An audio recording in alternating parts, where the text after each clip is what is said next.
أعوذ بالله من الشيطان الرجيم. بسم الله الرحمن الرحيم. الحمد لله الذي أنزل على عبده الكتاب ولم يجعل له عوجا قيما لينذر بأسا شديدا من لدنه ويبشر المؤمنين الذين يعملون الصالحات أن لهم أجرا حسنا ماكثين فيه أبدا وينذر الذين قالوا اتخذ الله ولدا ما لهم به من علم ولا لآبائهم كبرت كلمة تخرج من أفواههم إن يقولون إلا كذبا فلعلك باخع نفسك على آثارهم إن لم يؤمنوا بهذا الحديث أسفا إنا جعلنا ما على الأرض زينة لها لنبلوهم أيهم أحسن عملا وإنا لجاعلون ما عليها صعيدا جرزا أم حسبت أن أصحاب الكهف والرقيم كانوا من آياتنا عجبا إذ أوى الفتية إلى الكهف فقالوا ربنا آتنا من لدنك رحمة وهيئ لنا من أمرنا رشدا فضربنا على آذانهم في الكهف سنين عددا ثم بعثناهم لنعلم أي الحزبين أحصى لما لبثوا أمدا نحن نقص عليك نبأهم بالحق إنهم فتية آمنوا بربهم وزدناهم هدى وربطنا على قلوبهم إذ قاموا فقالوا ربنا رب السماوات والأرض لن ندعو من دونه إلها لقد قلنا إذا شططا هؤلاء قومنا اتخذوا من دونه آلهة لولا يأتون عليهم بسلطان بين فمن أظلم ممن افترى على الله كذبا وإذ اعتزلتموهم وما يعبدون إلا الله فأووا إلى الكهف ينشر لكم ربكم من رحمته ويهيئ لكم من أمركم مرفقا وترى الشمس إذا طلعت تزاور عن كهفهم ذات اليمين وإذا غربت تقرضهم ذات الشمال وهم في فجوة منه ذلك من آيات الله من يهد الله فهو المهتد ومن يضلل فلن تجد له وليا مرشدا وتحسبهم أيقاظا وهم رقود ونقلبهم ذات اليمين وذات الشمال وكلبهم باسط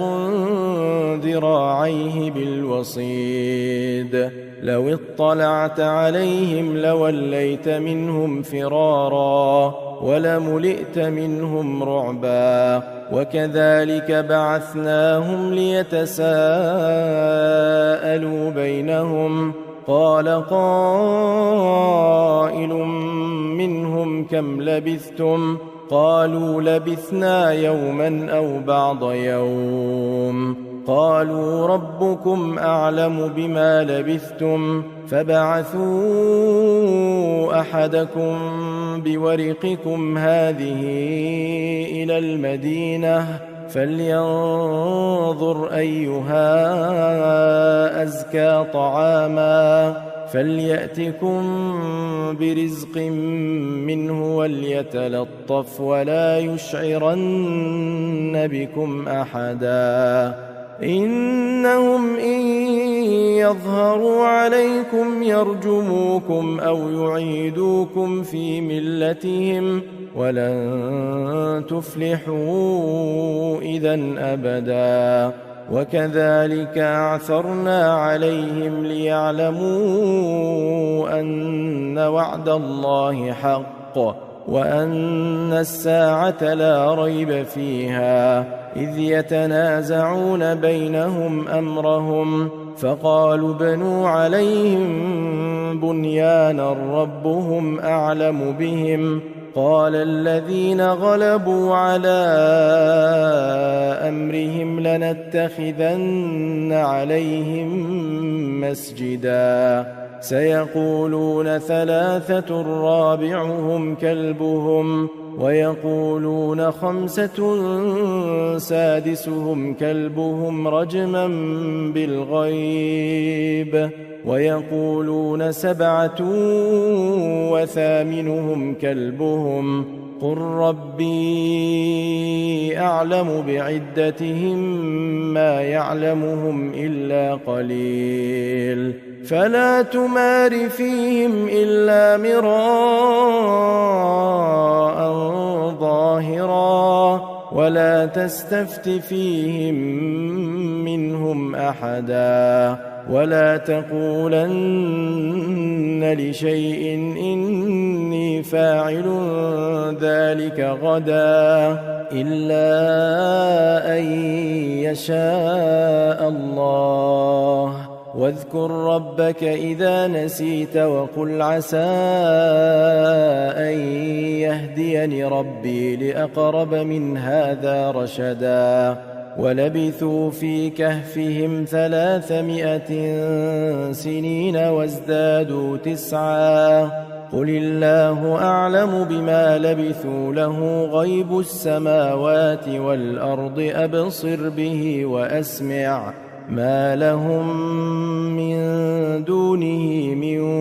ولي ولا يشرك في حكمه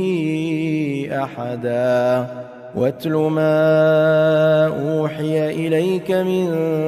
كتاب ربك لا مبدل لكلماته ولن تجد من دونه ملتحدا واصبر نفسك مع الذين يدعون ربهم بالغداة والعشي يريدون وجهه ولا تعد عيناك عنهم تريد زينة الحياة الدنيا ولا تطع من أغفلنا قلبه عن ذكرنا واتبع هواه وكان أمره فرطا وقل الحق من ربكم فمن شاء فليؤمن ومن شاء فليكفر إنا أعتدنا للظالمين نارا أحاط بهم سرادقها وإن يستغيثوا يغاثوا بماء كالمهل يشوي الوجوه بئس الشراب وساءت مرتفقا إن الذين آمنوا وعملوا الصالحات إنا لا نضيع أجر من أحسن عملا أولئك لهم جنات عدن تجري من تحتهم الأنهار يحلون فيها من أساور من ذهب ويلبسون ثيابا خضرا من سندس واستبرق متكئين فيها على الأرائك نعم الثواب وحسنت مرتفقا واضرب لهم مثل الرجلين جعلنا لأحدهما جنتين من أعناب وحففناهما بنخل وجعلنا بينهما زرعا كلتا الجنتين آتت أكلها ولم تظلم منه شيئا وفجرنا خلالهما نهرا وكان له ثمر فقال لصاحبه وهو يحاوره أنا أكثر منك مالا وأعز نفرا ودخل جنته وهو ظالم لنفسه قال ما أظن أن تبيد هذه أبدا وما أظن الساعة قائمة ولئن رددت إلى ربي لأجدن خيرا منها منقلبا قال له صاحبه وهو يحاوره أكفرت بالذي خلقك من تراب ثم من نطفة ثم سواك رجلا لكن هو الله ربي ولا أشرك بربي أحدا ولولا إذ دخلت جنتك قلت ما شاء الله لا قوة إلا بالله إن ترني أنا أقل منك مالا وولدا فعسى ربي أن يؤتيني خيرا من جنتك ويرسل عليها حسبانا من السماء فتصبح صعيدا زلقا أو يصبح ماؤها غورا فلن تستطيع له طلبا وأحيط بثمره فأصبح يقلب كفيه على ما أنفق فيها وهي خاوية على عروشها ويقول يا ليتني لم أشرك بربي أحدا ولم تكن له فئة ينصرونه من دون الله وما كان منتصرا هنالك الولاية لله الحق هو خير ثوابا وخير عقبا واضرب لهم مثل الحياة الدنيا كماء أنزلناه من السماء فاختلط به نبات الأرض فأصبح هشيما تذروه الرياح وكان الله على كل شيء مقتدرا المال والبنون زينة الحياة الدنيا والباقيات الصالحات خير عند ربك ثوابا وخير أملا ويوم نسير الجبال وترى الأرض بارزة وحشرناهم فلم نغادر منهم أحدا وعرضوا على ربك صفا لقد جئتمونا كما خلقناكم أول مرة بل زعمتم أن لن نجعل لكم موعدا ووضع الكتاب فترى المجرمين مشفقين مما فيه ويقولون يا ويقولون يا ويلتنا ما لهذا الكتاب لا يغادر صغيرة ولا كبيرة إلا أحصاها ووجدوا ما عملوا حاضرا ولا يظلم ربك أحدا وإذ قلنا للملائكة اسجدوا لآدم فسجدوا إلا إبليس كان من الجن ففسق عن أمر ربه أفتتخذونه وذريته أولياء من دوني وهم لكم عدو بئس للظالمين بدلا ما أشهدتهم خلق السماوات والأرض ولا خلق أنفسهم وما كنت متخذ المضلين عضدا ويوم يقول نادوا شركائي الذين زعمتم فدعوهم فلم يستجيبوا لهم وجعلنا بينهم موبقا ورأى المجرمون النار فظنوا أنهم مواقعوها ولم يجدوا عنها مصرفا ولقد صرفنا في هذا القرآن للناس من كل مثل وكان الإنسان أكثر شيء جدلا وما منع الناس أن يؤمنوا إذ جاءهم الهدى ويستغفروا ربهم إلا أن تأتيهم سنة الأولين أو يأتيهم العذاب قبلا وما نرسل المرسلين إلا مبشرين ومنذرين ويجادل الذين كفروا بالباطل ليدحضوا به الحق واتخذوا آياتي وما أنذروا هزوا ومن أظلم ممن ذكر بآيات ربه فأعرض عنها ونسي ما قدمت يداه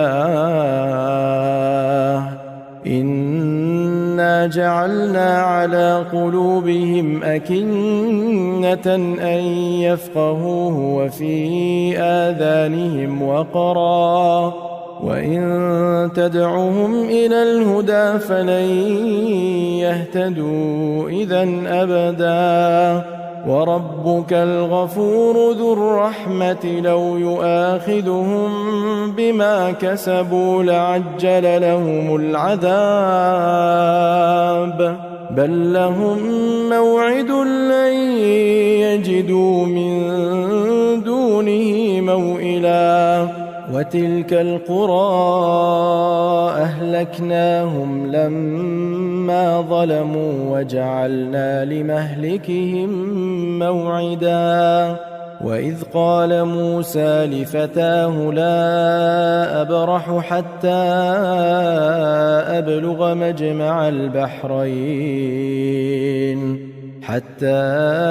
أبلغ مجمع البحرين أو أمضي حقبا فلما بلغا مجمع بينهما نسيا حوتهما فاتخذ سبيله في البحر سربا فلما جاوزا قال لفتاه آتنا غداءنا لقد لقينا من سفرنا هذا نصبا قال أرأيت إذ أوينا إلى الصخرة فإني نسيت الحوت وما أنسانيه إلا الشيطان أن أذكره واتخذ سبيله في البحر عجبا قال ذلك ما كنا نبغ فارتدا على آثارهما قصصا فوجدا عبدا من عبادنا آتيناه رحمة من عندنا وعلمناه من لدنا علما قال له موسى هل أتبعك على أن تعلمني مما علمت رشدا قال إنك لن تستطيع معي صبرا وكيف تصبر على ما لم تحط به خبرا قال ستجدني إن شاء الله صابرا ولا أعصي لك أمرا قال فإن اتبعتني فلا تسألني عن شيء حتى أحدث لك منه ذكرا فانطلقا حتى إذا ركبا في السفينة خرقها قال أخرقتها لتغرق أهلها لقد جئت شيئا إمرا قال ألم أقل إنك لن تستطيع معي صبرا قال لا تؤاخذني بما نسيت ولا ترهقني من أمري عسرا فانطلقا حتى إذا لقيا غلاما فقتله قال أقتلت نفسا زكية بغير نفس لقد جئت شيئا نكرا قال ألم أقل لك إنك لن تستطيع معي صبرا قال إن سألتك عن شيء بعدها فلا تصاحبني قد بلغت من لدني عذرا فانطلقا حتى إذا أتيا أهل قرية استطعما أهلها فأبوا أن يضيفوهما فوجدا فيها جدارا يريد أن ينقض فأقامه قال لو شئت لاتخذت عليه أجرا قال هذا فراق بيني وبينك سأنبئك بتأويل ما لم تستطع عليه صبرا أما السفينة فكانت لمساكين يعملون في البحر فأردت أن أعيبها وكان وراءهم ملك يأخذ كل سفينة غصبا وأما الغلام فكان أبواه مؤمنين فخشينا أن يرهقهما طغيانا وكفرا فأردنا أن يبدلهما ربهما خيرا منه زكاة وأقرب رحما وأما الجدار فكان لغلامين يتيمين في المدينة وكان تحته كنز لهما وكان أبوهما صالحا فأراد ربك أن يبلغا أشدهما ويستخرجا كنزهما رحمة من ربك وما فعلته عن أمري ذلك تأويل ما لم تسطع عليه صبرا ويسألونك عن ذي القرنين قل سأتلو عليكم منه ذكرا إنا مكنا له في الأرض وآتيناه من كل شيء سببا فأتبع سببا حتى إذا بلغ مغرب الشمس وجدها تغرب في عين حمئة ووجد عندها قوما قلنا يا ذا القرنين إما أن تعذب وإما أن تتخذ فيهم حسنا قال أما من ظلم فسوف نعذبه ثم يرد إلى ربه فيعذبه عذابا نكرا وأما من آمن وعمل صالحا فله جزاء الحسنى وسنقول له من أمرنا يسرا ثم أتبع سببا حتى إذا بلغ مطلع الشمس وجدها تطلع على قوم لم نجعل لهم من دونها سترا كذلك وقد أحطنا بما لديه خبرا ثم أتبع سببا حتى إذا بلغ بين السدين وجد من دونهما قوما لا يكادون يفقهون قولا قالوا يا ذا القرنين إن يأجوج ومأجوج مفسدون في الأرض فهل نجعل لك خرجا على أن تجعل بيننا وبينهم سدا قال ما مكني فيه ربي خير فأعينوني بقوة أجعل بينكم وبينهم ردما آتوني زبر الحديد حتى إذا ساوى بين الصدفين قال انفخوا حتى إذا جعله نارا قال آتوني أفرغ عليه قطرا فما استطاعوا أن يظهروه وما استطاعوا له نقبا قال هذا رحمة من ربي فإذا جاء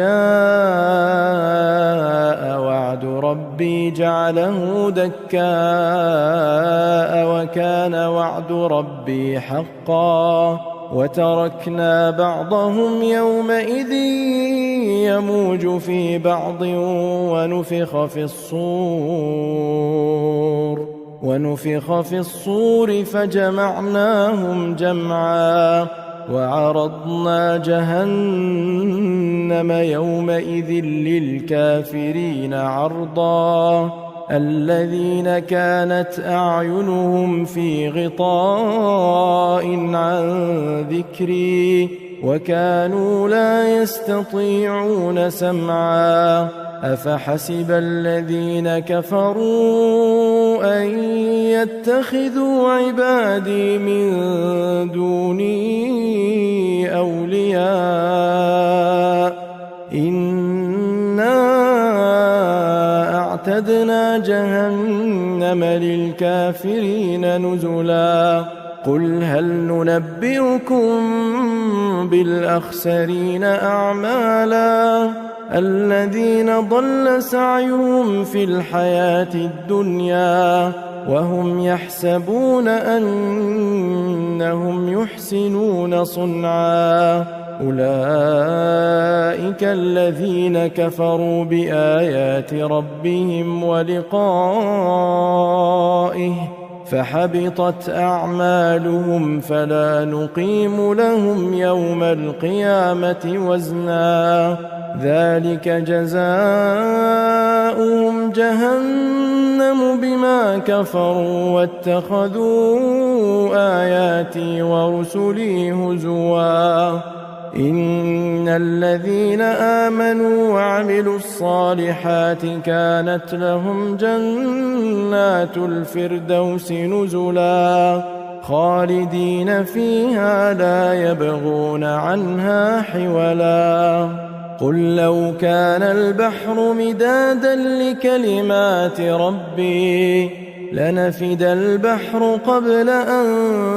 تنفد كلمات ربي ولو جئنا بمثله مددا قل إنما أنا بشر مثلكم يوحى إلي أنما إلهكم إله واحد فمن كان يرجو لقاء ربه فليعمل عملا صالحا ولا يشرك بعبادة ربه